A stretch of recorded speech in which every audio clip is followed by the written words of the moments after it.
the Siam is one of my favourite hotels I know. ever. Yeah. I struggle to stop talking about it when we start. Yeah. But you stayed there I did. as well. And what was your interpretation of the Siam compared to hotels you stayed at in Bangkok in the past? Okay. So How did it feel different? I guess it felt one location. Mm-hmm. So the location's a very authentic, traditional location. You don't feel like you feel like you're transported back in time. Yeah. You know, you're right by Chinatown, which is a really cool area to be. Yeah. You know, you're in a totally different location. You are bang on the river, you know, and I think it was like from the minute you walk into that lobby or the initial courtyard, all you feel is, you know, space.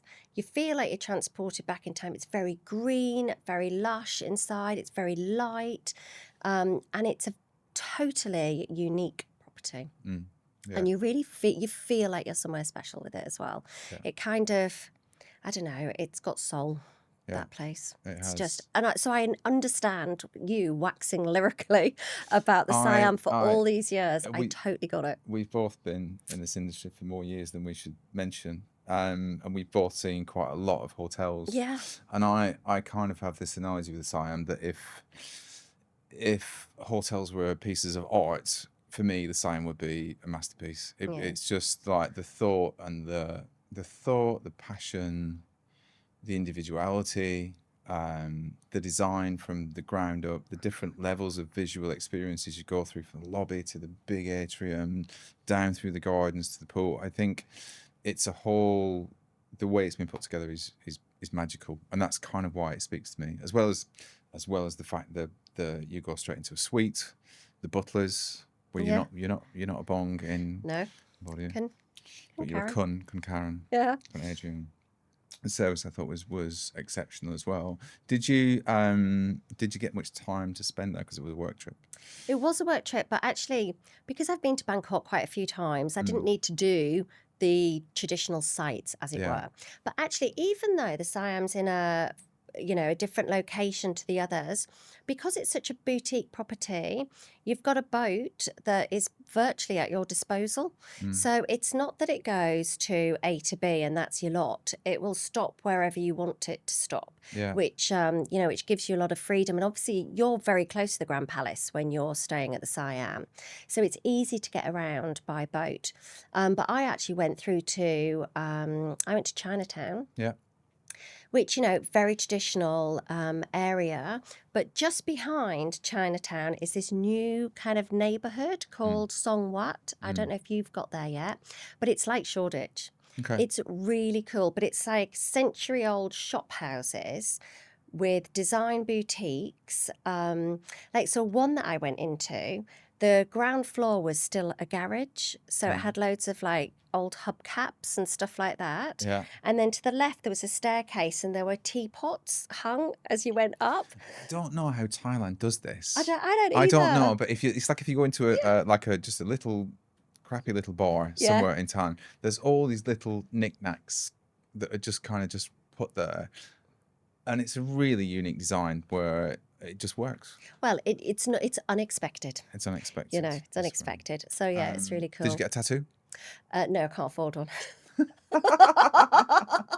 So, I mean, it's quite something that the Sakyant experience. But yeah, I think it'd be blooming painful. It's like done in the traditional way. Yeah, I'm keen. I've gone so many times to Siam, and I'm kind of always on the cusp of should I, shouldn't I get a tattoo? But obviously, tattoo studio is one thing. I've been there with the kids. I've done Muay Thai boxing with the kids, which was amazing. Yeah. At Siam, great again for pictures, Instagram. Your family going to Siam, it's great. Purely just to get pictures of your kids beating each other up, I think is a good thing, or beating you up, whichever works well. But I love that experience. I love the butler. I love the vinyl room as well.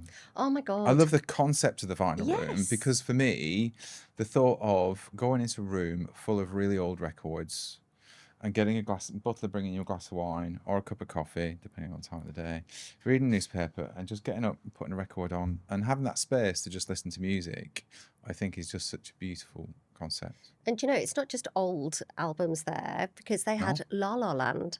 So, Yeah, yeah, one of my not fave movies. one of mine.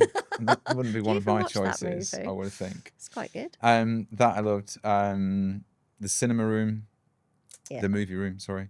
Where when I'm having meetings, my kids just go on. The butler gives my kids chocolate cake and Nice. ice cream and popcorn while they watch a movie. I think is a good touch as well. And they loved the full-size snooker table, which I Yeah. thought was. But I mean, everything is very carefully curated, isn't it, in that hotel? Because Yeah. there's loads of antiques, which is like driven by one of the owners, isn't Yeah, it, really? yeah. They're like their personal collection. I think so many hotels on the river is the inside of the hotel is nice, the design-led hotels, but so much of those hotels on the river is about the view and what's outside Yeah. the hotel. Whereas I think with the Siam, it's really all about what's in the inside. There's so many antiques, curios, so many things to experience. You still have that river, you still have that view, particularly from the pool villas, but also you have all that interesting stuff going on in the hotel, and that's what again makes me get lost in that hotel and just find all these little things there that makes it really special.